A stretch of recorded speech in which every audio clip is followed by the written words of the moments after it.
Bonjour à toutes et tous, très heureux de vous retrouver. Aujourd'hui, je vais vous parler de quelque chose de très important, bien évidemment, si vous investissez en bourse, si vous faites du trading, qui est la performance.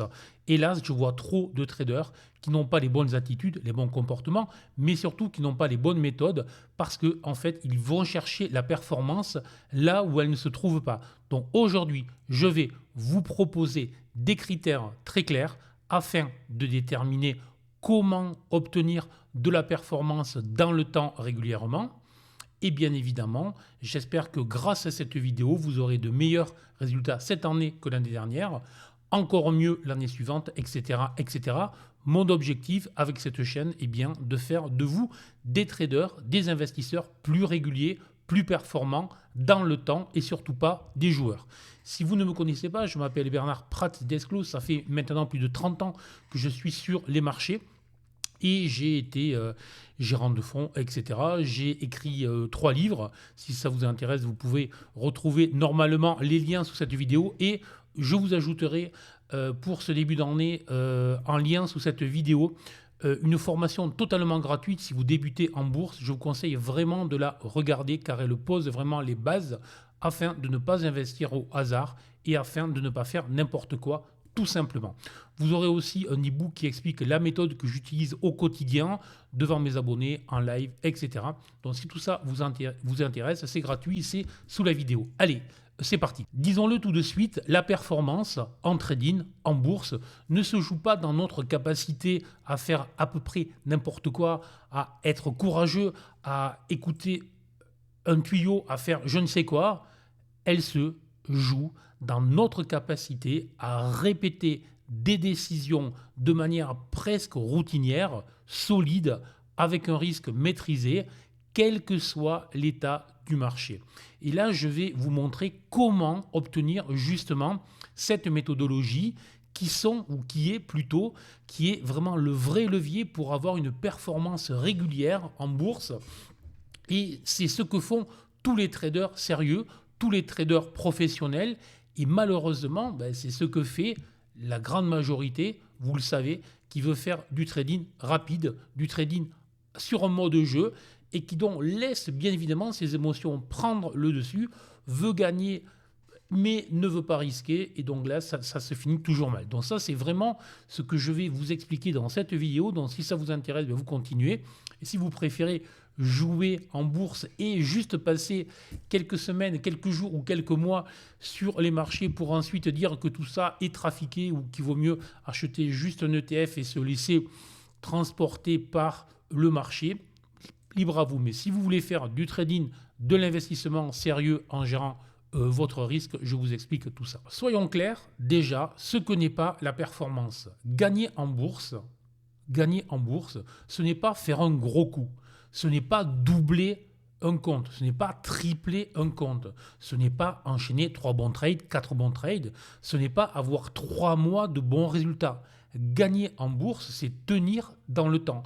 C'est la capacité à gagner en bourse dans le temps, mois après mois, trimestre après trimestre, année après année, que les marchés soient haussiers, que les marchés soient en bulle, que les marchés soient baissiers. Donc quoi qu'il se passe sur les marchés, c'est notre capacité à gagner en régularité, d'accord, en gérant notre risque. Pour cela, il nous faut éviter les grosses erreurs, c'est-à-dire être en mesure toujours et tout le temps de rester opérationnel même après une mauvaise série de trade, même après un mauvais comportement du marché par rapport à ce que l'on voulait faire. Dans tous les cas, on doit toujours avoir une gestion du risque qui est impeccable. Donc un trader performant n'est jamais celui qui gagne le plus vite en prenant le maximum de risques. C'est celui qui, dans tous les cas, ne détruira pas son compte, gérera son risque sérieusement et sera là demain pour continuer à trader. Abordons tout de suite un point très clair. Le risque par trade. Alors, le premier levier de la performance est pour moi le risque par trade.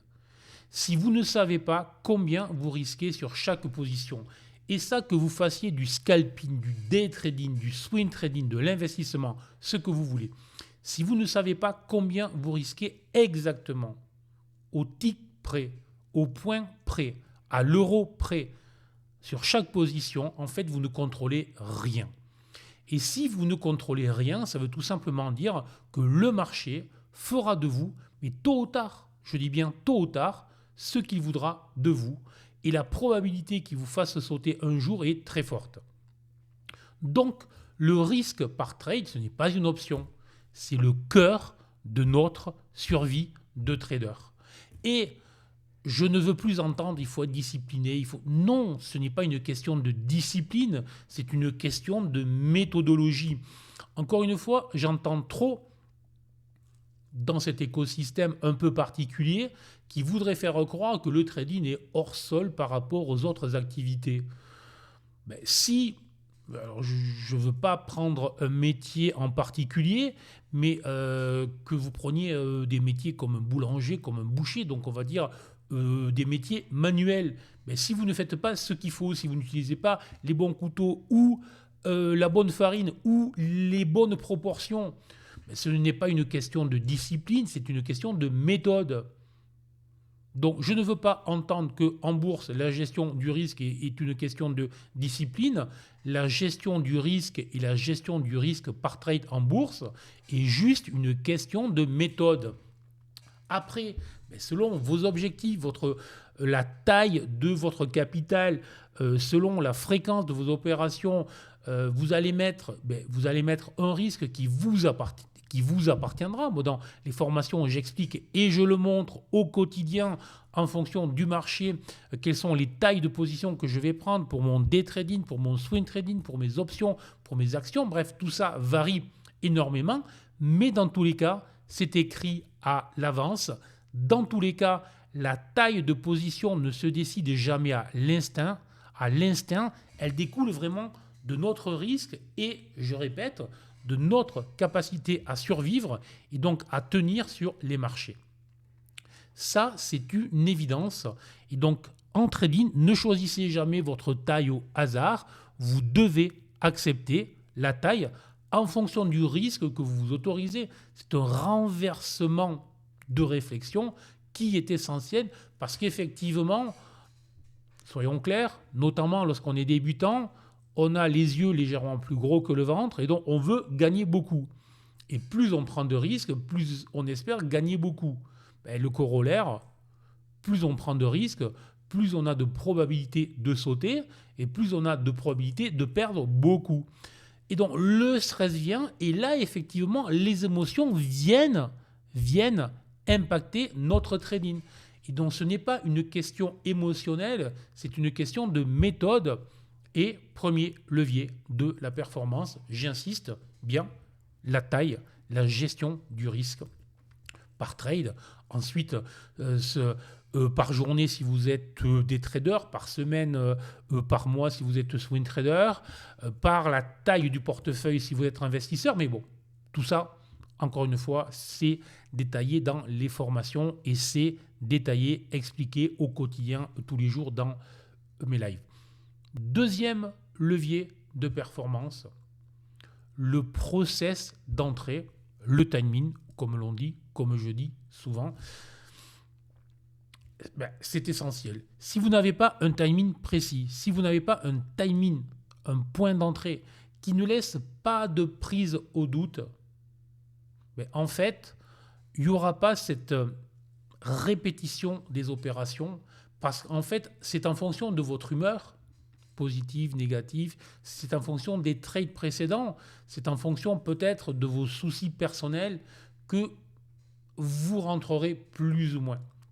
Donc il faut avoir des critères d'une précision totale. C'est pour ça qu'avec la méthode GTAS, les indicateurs sont verts ou rouges et quand ça passe au vert, j'ai l'autorisation tout simplement. Ce qui ne laisse pas de place, à est-ce que tu crois que ça y est pas, soit ça y est, soit ça n'y est pas. Donc tout ça, c'est essentiel. Et dans tous les cas, retenez-le, un bon trade doit répondre à 3 questions essentielles. Le contexte global que l'on fait dans l'analyse matinale, que je fais tous les jours en live, est-il favorable? Le timing est-il propre? Autrement dit, correspond-il à la stratégie que je veux utiliser? Et enfin, bien évidemment, le trade est-il cohérent avec le plan que j'ai réalisé à froid, tout simplement? Si ce n'est pas le cas, si le matin j'avais décidé que je pouvais ou que je ne devais faire que des achats ou que des ventes ou que sur tel niveau et que soudain, parce que je m'ennuie, parce que pour plein de raisons, parce que je suis énervé, parce que je suis euphorique, parce que j'ai trop gagné, enfin bref, toutes les raisons qu'il ne faut pas avoir pour ouvrir une position. Donc voilà, donc si pour plein de raisons, je sors du cadre de mon plan global, ben, la probabilité, là aussi, c'est que je ne vais pas répéter au quotidien ce que je dois faire. Et donc, je ne serai jamais un trader régulier, cadré, méthodique, tout simplement. Et dans tous les cas, retenez-le, une méthode sérieuse n'a pas vocation à multiplier les signaux. En fait, une méthode sérieuse doit surtout servir à éliminer beaucoup de signaux pour se concentrer sur la frange relativement étroite de temps, de timing, d'opération qui nous permet d'avoir un avantage comparatif. Tout ça, c'est essentiel. Levier numéro 3, qui est souvent mal compris, mal vu, mal réalisé. En fait, je vous ai parlé précédemment de l'entrée, là ça va être la sortie tout simplement. Alors la sortie, en fait, révèle souvent le niveau réel du trader.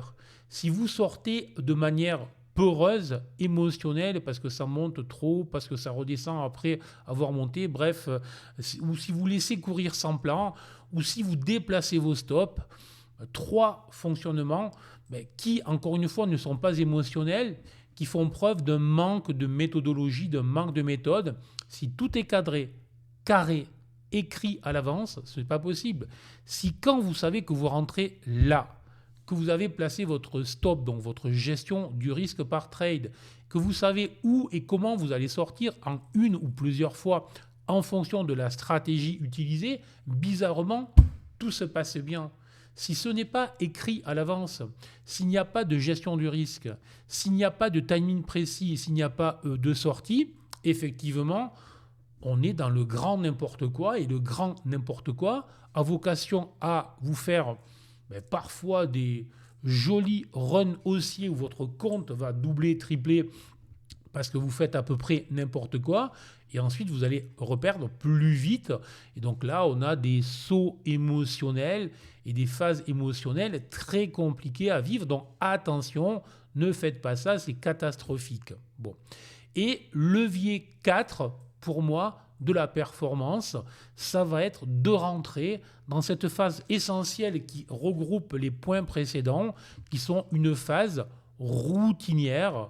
Dans cette phase routinière, je vais appliquer, comme son nom l'indique, tout un tas de routines en préparation de mes opérations, pendant mes phases de marché, après les phases de marché, c'est-à-dire dans les phases de débriefing, d'accord? Et je vais bien évidemment tenir, noter ce que j'ai décidé dans mes analyses, donc le fameux journal de trading. Et bon, le suivi des opérations, des trades, etc. Donc tout ça est une phase que j'appelle administrative, mais c'est un levier de performance qui est essentiel, trop souvent oublié, qui franchement n'est pas fun, qui n'est pas amusant. On ne fait pas trader, on ne devient pas trader pour faire de l'admin à faire de la paperasse, même si on fait plus de paperasse et c'est fait avec Excel ou avec des logiciels qui sont adaptés. Mais dans tous les cas, c'est pas fun. Pourtant, c'est là que ça se gagne. Encore une fois, c'est exactement comme les sportifs qui vont s'entraîner, on va dire, 20-30 heures par semaine pour un match qui, lui, va durer 80 ou 90 minutes. Donc, autrement dit, beaucoup d'entraînement.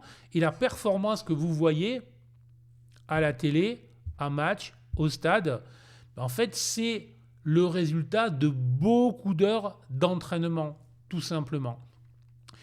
Et bien, toute cette partie, pour moi, d'administratif, de préparation, c'est effectivement un levier de performance qui est essentiel.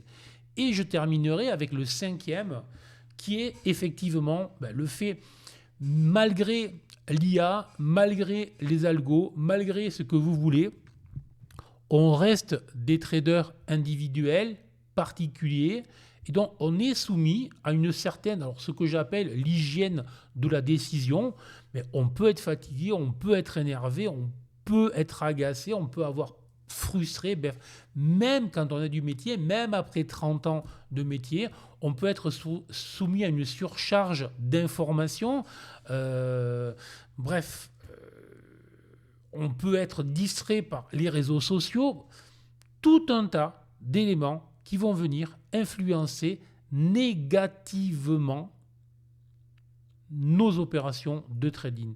Autrement dit, tous les matins, quand vous faites vos opérations, tous les jours, toutes les semaines, selon ce que vous faites, faites abstraction totalement de tout ce que j'ai dit là, c'est-à-dire réseaux sociaux, votre état. Donc, il faut vraiment être en mesure de se juger, de se jauger pour savoir est-ce que je suis émotionnellement neutre ou agacé, déprimé, énervé, stressé, enfin bref, pas concentré, tout ce que vous voulez. Mais tous ces éléments-là vont avoir, bien évidemment, des conséquences sur nos résultats. Donc attention à ça. Donc, en conclusion, je dirais, encore une fois, pour moi, la performance de trading, ce n'est pas une performance spectaculaire qui explose tout, c'est une performance régulière qui se construit jour après jour, semaine après semaine, dans le temps. Et donc, elle repose sur quoi? Sur un risque maîtrisé, sur des processus d'entrée très clairs, des sorties prévues et des routines très précises pour gérer tout ça. Et enfin, on fait attention à soi si on n'a pas une hygiène de décision rigoureuse, si on n'est pas parfois en mesure de se dire aujourd'hui je ne vais pas trader parce que ça ne va pas, ça veut dire qu'on ne fait pas attention à soi et que l'on considère que le trading est une activité un peu comme on ferait à peu près n'importe quoi parce qu'on s'ennuie. Ce n'est pas un jeu vidéo, on pose de l'argent sur la table, plus ou moins. On veut en vivre pour certains. Et donc, il s'agit tout simplement d'avoir une approche méthodique, sérieuse. Donc, si ce type de vidéo vous intéresse, merci de commenter. Merci vraiment de me dire quel est peut-être le levier de ce que l'on a vu aujourd'hui. Celui qui vous pose peut-être le plus de difficultés, celui qui vous intéresse le plus et celui qui peut-être vous sentez que c'est là où vous vous améliorez vraiment. Voilà. Mais dans tous les cas, je répète, la performance ne vient pas d'un indicateur secret, elle vient vraiment de notre capacité à prendre les bonnes décisions avec tout ce que je vous ai raconté comme levier de performance, tout simplement. Allez, donc si ce type de vidéo vous a plu, bien évidemment, je vous invite à liker, partager, commenter comme j'ai déjà dit. Et je répète, vous avez en lien sous cette vidéo ma formation gratuite et l'e-book gratuit qui vous explique tout de la méthode GTS. Sur ce, à la prochaine. Ciao.